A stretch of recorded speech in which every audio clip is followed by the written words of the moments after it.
जय श्री कृष्णा, जय श्री राधे। अर्चना के कृष्ण गुणगान चैनल और कृष्ण गुणगान पेज पर आपका स्वागत है। आज मैं आपको तुलसी विवाह की कथा सुना रही हूँ। कार्तिक शुक्ल एकादशी तिथि को देवोत्थान एकादशी, देव उठनी या हरि प्रबोधिनी एकादशी के नाम से भी जाना जाता है। धार्मिक मान्यताओं के अनुसार इस एकादशी के दिन भगवान विष्णु 4 महीने की निद्रा के बाद जागते हैं। इसी दिन भगवान विष्णु के शालिग्राम अवतार के साथ तुलसी जी का भी विवाह किया जाता है। इसके बाद से ही शुभ और मांगलिक कार्य शुरू हो जाते हैं। तुलसी विवाह का उत्सव 11वें चंद्र दिवस यानी प्रबोधिनी एकादशी के दिन से शुरू होता है और पूर्णिमा की रात या कार्तिक पूर्णिमा तक चलता है। अब मैं आपको तुलसी विवाह की कथा सुनाती हूँ। पौराणिक कथा के अनुसार देवी तुलसी का जन्म एक महिला वृंदा के रूप में हुआ था, जिसका विवाह जालंधर नाम के राक्षस से हुआ था। वृंदा भगवान विष्णु की भक्त थी और निरंतर अपने पति के स्वास्थ्य और लंबी आयु की प्रार्थना करती थी। जलंधर अजय बन गया था। कालांतर में देवासुर संग्राम हुआ तो राक्षस राज जलंधर तो युद्ध में चले गए और वृंदा व्रत का संकल्प लेकर पूजा करने में जुट गई। वृंदा के व्रत का प्रभाव इतना था कि देवता जलंधर से जीतने में विफल हो गए। तब देवता जीत हासिल करने में असफल हो रहे थे, तो उस दौरान वह भगवान विष्णु की शरण में जा पहुँचे। भगवान शिव ने विष्णु से जलंधर की शक्ति को कमजोर करने का अनुरोध किया। उन्होंने भगवान विष्णु से प्रार्थना करते हुए कहा कि किसी भी तरह वो देवताओं को युद्ध जिताने में मदद करें। काफ़ी सोचने विचारने के बाद भगवान विष्णु जी ने वृंदा के साथ छल करने का निर्णय ले लिया। भगवान विष्णु जी ने ऋषि का वेश धारण कर वन में जा पहुँचे, जहाँ वृंदा जलंधर के लिए पूजन कर रही थी। भगवान के साथ 2 मायावी राक्षस भी थे, जिन्हें देखकर वृंदा भयभीत हो गई। तब ऋषि रूपधारी विष्णु जी ने वृंदा के सामने पल में ही दोनों को भस्म कर दिया।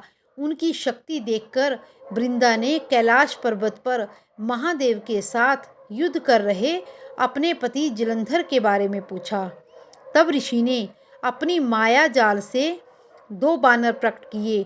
एक बानर के हाथ में जलंधर का सिर था तथा दूसरे के हाथ में धड़।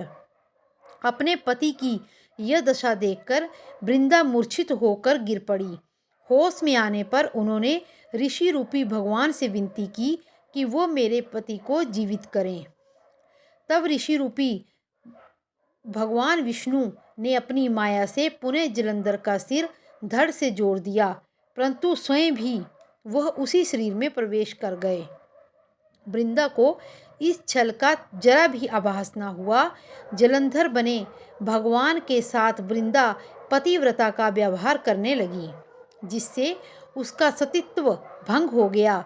ऐसा होते ही वृंदा का पति जलंधर युद्ध में हार गया।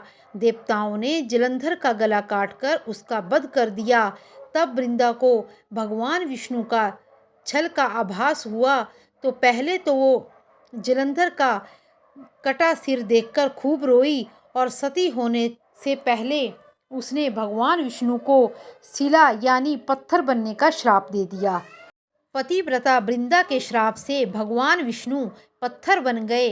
इससे समस्त लोगों में हाहाकार मच गया। तमाम देवी देवता और लक्ष्मी भी विलाप करने लगी।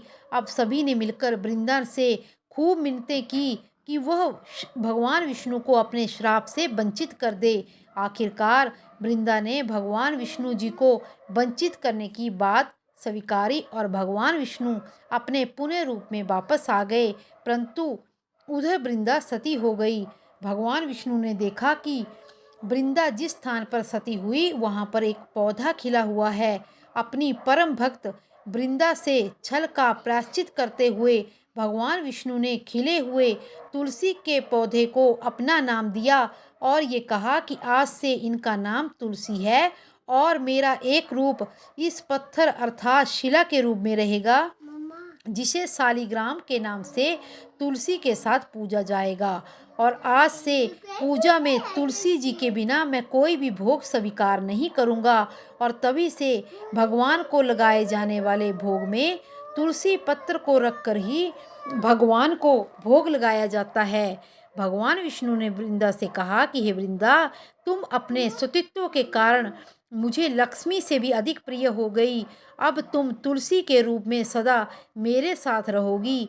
जो भी मनुष्य मेरे शालिग्राम रूप के साथ तुलसी का विवाह करेगा, उसे इस लोक और परम लोक में विपुल यश की प्राप्ति होगी। कार्तिक मास में तुलसी जी के साथ शालिग्राम का विवाह किया जाता है।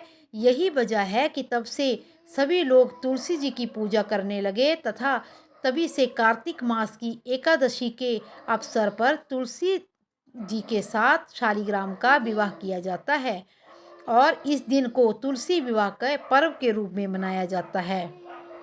शास्त्रों में तुलसी को हरिप्रिया और विष्णु प्रिया के नाम से भी जाना जाता है। जो भी लोग शालिग्राम के साथ तुलसी का विवाह कराते हैं, उनके जीवन के सभी कष्ट दूर हो जाते हैं।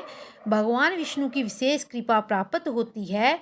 तुलसी विवाह कराने से वैवाहिक जीवन में आ रही समस्याएं दूर हो जाती हैं।